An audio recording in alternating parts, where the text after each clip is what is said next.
तो इन तीनों आतंकियों को लेकर बहुत जल्दी बड़े खुलासे होंगे जो पुलिस की ओर से साझा किया गया है। प्रेस कॉन्फ्रेंस में जानकारियां मिलेंगी, लेकिन सेना के 2 ऑपरेशन ने आतंक की कब्र खोद दी है। एक तरफ भारतीय सेना की चोट से आतंकिस्तान बिलबिला चुका है, तो वहीं स्पेशल फोर्स की टुकड़ी का कहर घाटी में आतंकियों पर टूटता हुआ दिखाई दे रहा है। कैसे भारतीय सेना के एक्शन से आतंकी इस वक्त घाटी में दहशत में है, आपको दिखाते हैं इस रिपोर्ट के जरिए।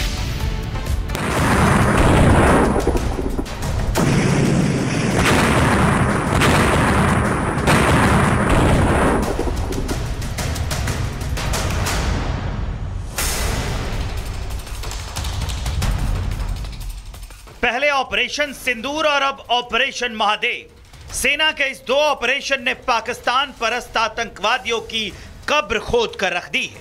पहलगाम आतंकी हमले के बाद जो कायर आतंकी जम्मू कश्मीर को दोबारा दहलाने का सपना देख रहे थे, घाटी में सेना के बैक टू बैक चलाए जा रहे ऑपरेशन ने आतंकियों के नापाक अरमानों पर पानी फेर दिया है। भारतीय सेना, जम्मू कश्मीर पुलिस और सीआरपीएफ का साझा अभियान है। आज सुबह जो है पहला जो कांटेक्ट है वो बताया जाता है कि भारतीय सेना की स्पेशल फोर्सेस 4 पैरा के साथ एस्टेब्लिश हुआ, जिसके बाद सुरक्षा बलों ने इस पूरे इलाके को घेरा। आतंकियों ने जरूर भागने की कोशिश की, लेकिन समय रहते आतंकियों को मार गिराया गया। 3 आतंकी मारे गए हैं। टीआरएफ जो है वो लश्कर तोयबा का ही मुखौटा है जम्मू कश्मीर में। पाकिस्तान को अंतर्राष्ट्रीय स्तर पर बचाने के लिए पाकिस्तान ने टीआरएफ का नाम दिया है लश्कर तोयबा को। आतंकी वही लश्कर के पाकिस्तानी आतंकी हैं। जम्मू कश्मीर से आ रही जानकारी के मुताबिक भारतीय सेना ने सोमवार को जिन 3 आतंकवादियों को ढेर किया है, उनमें से 2 आतंकवादियों के पहलगाम आतंकी हमले में शामिल होने की खबर करीब करीब पुख्ता हो चुकी है। हालांकि फिलहाल सेना ने इसकी आधिकारिक पुष्टि नहीं की है, लेकिन बताया जा रहा है कि मारे गए तीनों ही आतंकी पिछले कई हफ्तों से स्पेशल फोर्स के रडार पर थे, जिनमें से एक हासिम मूसा और सुलेमान था, जबकि दूसरा आतंकी सुलेमान अलियास आसिफ था। पहलगाम आतंकी हमले में शामिल 2 आतंकी ढेर। मुठभेड़ में मारा गया हासिम मूसा और सुलेमान मूसा का साथी आसिफ भी एनकाउंटर में ढेर। जानकारी के मुताबिक स्पेशल फोर्स ने मुठभेड़ में पहलगाम आतंकी हमले में शामिल जिन 2 आतंकवादियों को निपटाया है, उसका मास्टरमाइंड हासिम मूसा और सुलेमान पाकिस्तानी सेना के स्पेशल फोर्स यूनिट का हिस्सा था, जिसे बाद में पाकिस्तानी सेना ने हिंदुस्तान में आतंक फैलाने के लिए भेजा था। और वो मूसा ही था जिसने अपने 2 साथियों के साथ मिलकर पहलगाम में 26 निर्दोष भारतीय पर्यटकों को निशाना बनाया था, जिसकी तलाश में सुरक्षा बलों की एक स्पेशल टुकड़ी उसके पीछे साए की तरह लगी थी। बहरहाल घाटी में आतंक के सफाई के लिए सेना का चलाया जा रहा ऑपरेशन सिंदूर और ऑपरेशन महादेव दोनों ही जारी है। और जिस तरह से सेना के जाबाज घाटी में आतंक के सफाए में लगे हैं, यह तय है कि इस बार सेना जम्मू कश्मीर से आतंक का सफाया करके ही मानेगी। Bureau report, Republic Bharat.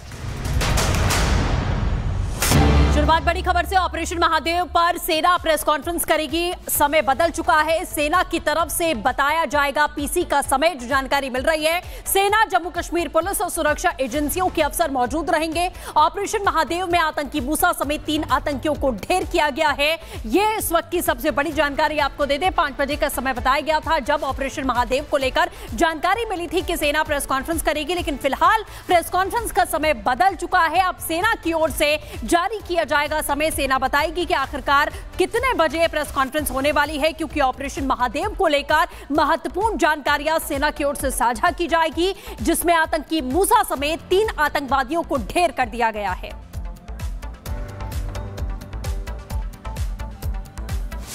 और एरावत इस वक्त हमारे सहयोगी हमारे साथ में लाइव जुड़ चुके हैं। एरावत, क्या कुछ जानकारी है? 5 बजे का समय था, लेकिन समय बदल चुका है। महत्वपूर्ण जानकारियां सेना की ओर से साझा की जाएंगी, क्या अपडेट है?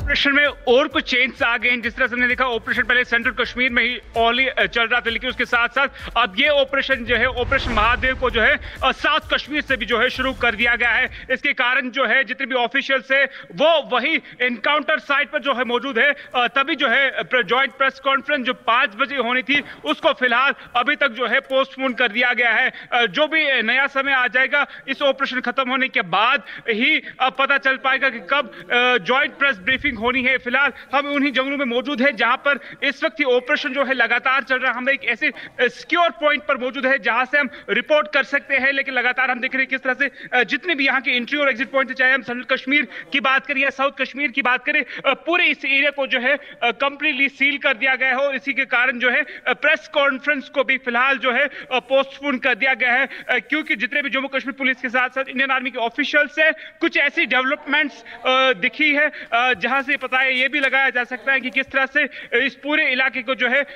फिलहाल एक बार फिर से जो है कोऑर्डिनेट सर्च ऑपरेशन को फिर एक बार एक्सटेंड कर दिया गया है। ऐसी भी आशंका बिल्कुल रावत, जैसा आप यहाँ कह रहे हैं कि सीधे तौर पर यह ऑपरेशन एक्सटेंड हो चुका है। गुरसिमरन हमारे साथ जुड़े हुए हैं। गुरसिमरन, क्या अपडेट है इस ऑपरेशन को लेकर? ऑपरेशन अब भी जारी है? देखिए, ऑपरेशन लगातार जारी है। इस वक्त जम्मू कश्मीर पुलिस के वरिष्ठ अधिकारी, जिसमें आईजी कश्मीर विधि कुमार बिरदी, डीआईजी सेंट्रल कश्मीर राजीव ओम प्रकाश पांडे के साथ साथ तमाम आला अधिकारी जो हैं वो मौके पर मौजूद हैं। भारतीय सेना के तमाम आला अधिकारी मौके पर मौजूद, लगातार ब्रीफिंग दी जा रही है। हमें यह बताया जा रहा है कि जम्मू कश्मीर के जो डीजीपी हैं नलिनी प्रभात, जो कि जम्मू पहुंच चुके हैं, वो उपराज्यपाल मनोज सिन्हा से लगातार जो है वो टच पे हैं। तकरीबन 4:30 बजे एक कार्यक्रम में भी उन्हें शामिल होंगे, जहां पर जम्मू कश्मीर के डीजीपी के साथ साथ उपराज्यपाल जो हैं वो भी संबोधन करेंगे। ये संबोधन आतंकग्रस्त परिवारों को होने वाला है, तो आप ये भी मान सकते हैं कि उस संबोधन के दौरान भी या तो डीजीपी या जम्मू कश्मीर के उपराज्यपाल मनोज सिन्हा जो है इस बात पर जो है बोल सकते हैं कि जो ऑपरेशन हुआ है उस ऑपरेशन की क्या डिटेल्स हैं। क्योंकि सबसे पहले यह था कि 15 कोर कमांडर 4:30 बजे जो है वो ब्रीफ करेंगे, फिर 5 बजे समय किया गया। उसके बाद अब जो है अनिश्चित काल के लिए समय को टाल दिया गया इस तो ये भी हो सकता है कि उपराज्यपाल मनोज सिन्हा से इस बात का ऐलान किया जाए कि इस ऑपरेशन में जो है 3 आतंकी मारे गए और वो कौन से आतंकी हैं। बिल्कुल, ऑपरेशन महादेव की तहत ये बड़ी कामयाबी हाथ लगी है। लेकिन अब सेना की प्रेस कॉन्फ्रेंस में क्या कुछ कहा जाएगा, सभी की इस पर नजर है। जम्मू कश्मीर में सुरक्षा बलों ने आतंकियों को मिट्टी में मिला दिया। ऑपरेशन महादेव के तहत जो भी लोग पहलगाम हमले में शामिल थे, चुन चुनकर लगातार उसका बदला लिया जा रहा है। लेकिन लिडवास में 3 आतंकी जैसे छुप कर बैठे थे, उसके बाद लगातार उन पर यह हमला किया जा रहा था। उस इलाके में गोलियों की तड़तड़ाहट और आवाज आ रही थी। खुफिया इनपुट के आधार पर यह बड़ी कामयाबी हाथ लगी है। लेकिन अभी भी पूरे इलाके में सर्च ऑपरेशन जारी है। जो मेन आतंकी हाशिम मूसा, जो पूरे पहलगाम हमले का मास्टरमाइंड बताया जा रहा है, उसको भी ऑपरेशन में कहा जा रहा है कि ढेर किया गया है। रिपोर्ट आप देखिए।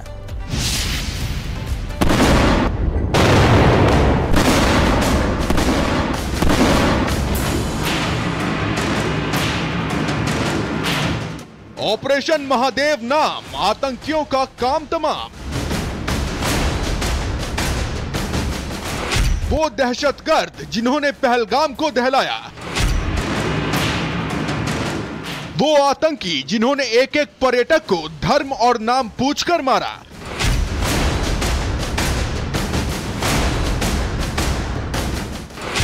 उसमें शामिल हर एक आतंकी का हिसाब होकर रहेगा, क्योंकि घाटी में ऑपरेशन महादेव चल रहा है। पहलगाम हमले के बाद बिल में दुबककर बैठे आतंकियों का खात्मा शुरू हो चुका है और सुरक्षा बलों को बड़ी कामयाबी मिली है जम्मू कश्मीर के लिडवास में, जहां वीर जवानों ने 3 आतंकियों को मौत की नींद सुला दिया। जम्मू कश्मीर के लिडवास के जंगल अचानक गोलियों की आवाज से गूंज उठे, जहां भारतीय जवान एक बड़े ऑपरेशन को अंजाम दे रहे थे। सुरक्षा बलों को इन जंगलों में कम से कम 3 आतंकियों की मौजूदगी का इनपुट मिला था, जिनका संबंध पिछले दिनों पहलगाम में हुए आतंकी हमले से था। करीब 5 हफ्ते पहले से यह ऑपरेशन चल रहा था, जहां सुरक्षा बलों ने जंगलों में आतंकियों के छिपे होने की खबर पर ऑपरेशन महादेव लॉन्च किया था। इस मुठभेड़ में टीआरएफ के 3 आतंकी ढेर कर दिए गए हैं। माना जा रहा है